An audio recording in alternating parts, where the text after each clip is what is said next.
Hindi naman tututulan ng Zamboanga City Government kung iuutos ng Pangulo ang pull-out ng US troops sa syudad.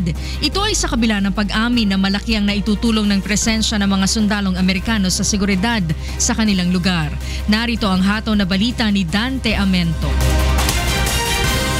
Itinanggi ng Western Mindanao Command ng Armed Forces of the Philippines ang napabalitang pinull-out na umano ang tropang Amerikano sa Zamboanga City. Ang mga ito ay kasalukuyang nakabase sa loob ng AFP Westmencom Headquarters na siya ring dating kampo ng mga US military sa ilalim ng Joint Special Operations Task Force Philippines o JSOTF-P na nagtapos noong February 2015. Ayon sa tagapagsalita ng Westmencom na si Major Philemon Tan Jr., ilang kagamitan lamang ng mga ito ang inalis para sa maintenance. Tumanggi na itong magbigay ng iba pang detalye. Noong nakaraang linggo ay namataan na may lumapag na US C-17 transport aircraft sa Zamboanga City Airport na nagkarga ng ilang military equipment na siyang pinagsimulan ng issue.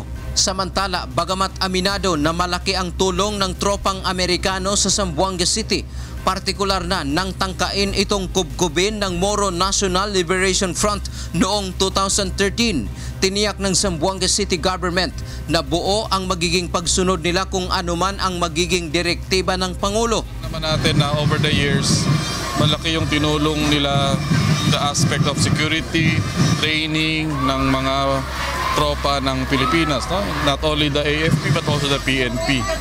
And in our war against terrorism, malaki yung contribution in terms of training, logistics, intelligence support to the Philippines.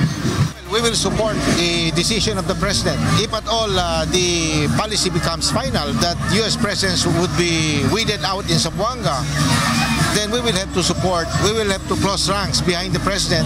Una nang sinabi ni Pangulong Duterte na nais niyang paalisin ang US Special Forces sa Mindanao dahil posibleng madamay ang mga ito sa all-out war ng pamahalaan laban sa bandidong Abu Sayyaf. Dante Amento, UNTV News and Rescue, Zamboanga City.